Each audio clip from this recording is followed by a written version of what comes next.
Gilly, just obviously not the end result, but as you go into the playoffs, what is the feeling this year, say, compared to the last two? I think we're feeling good. We came off a bit of a streak, kind of got humbled there a little bit, which is hopefully what we needed. I think the last couple of years we were excited to make playoffs, but this year it's not. It's not an accomplishment; it's an expectation, right? So we want to build, we want to keep going, we want to play at the end of May. So we want to keep going, we want to keep this thing going.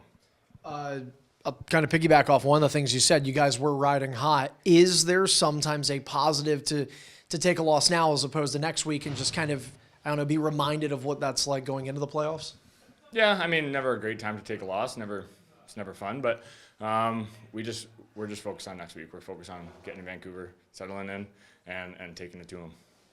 I mean, ultimately, you look through the way that this game goes. You know, they play yesterday. You guys have been in this situation before where you guys have the bye and someone's coming in off of a back-to-back. Just does that feel more like playoff hockey than other situations when you guys are coming in and the other team just has that intensity already set in from the night before? Yeah, playoff lacrosse for sure. Yeah, We're out of it. We're out of it. No, it does, and our mindset this week was getting into the playoff mentality, and we want to make sure that we're sharp. We didn't have a great start today, so that's one of the things that we're going to take into next week. Just make sure that we're ready to go once that first whistle goes. How key is it for you when you get to stay out there for offensive shifts and just put the physicality out there on display?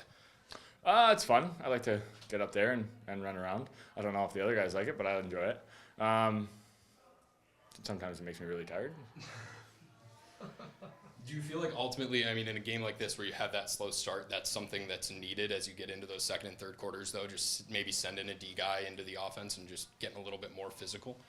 Yeah, maybe I'd sometimes do it just to kind of get myself going, my guys going, just throw my body around and make the other team mad and hopefully get some my guys going.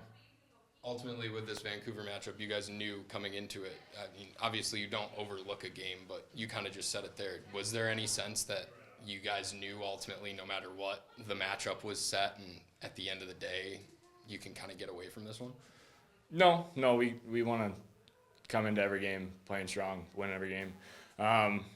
We were fighting for a home game. We were hoping for the best and fighting for a home game. So, although we didn't get the end result, we were still making sure that we were doing the right things. How much better does this defense get with Ryland Reese back in the lineup? Ryland Reese, I mean, he's irreplaceable. He's a great player. He's a great guy in the locker room. Even hurt, he's in the mix all the time. So we miss him. Hopefully he gets back soon. You had 19 loose balls today. That's a franchise record, and obviously in a loss it doesn't mean as much. But what were you seeing out there that you were just all over the field getting balls all over the place? Right place, right time. I don't know. I just making sure I'm in the mix, just making sure that I'm competing, and sometimes they squirt your way. We've talked with Coach a lot, especially over this win streak, how the transition game has really stepped up and has been really good. You guys show that again tonight. You had a goal. Tuts had another goal. Can you talk about the transition game and how you guys have really progressed throughout the season? Yeah, I think this year our management, Daniel, did a great job of making sure we had a lot of guys that can enjoy that, right? We have Tuts, we got Medi, we got Ryland, we got myself, we got Jens getting in there. Byler, even though that quick stick last week was, but it's nice. We always have the ability to push the floor when need be, or if we can lay back and get it to our guys. So transition's always fun. Scoring goals is great. Hopefully we can do that next week.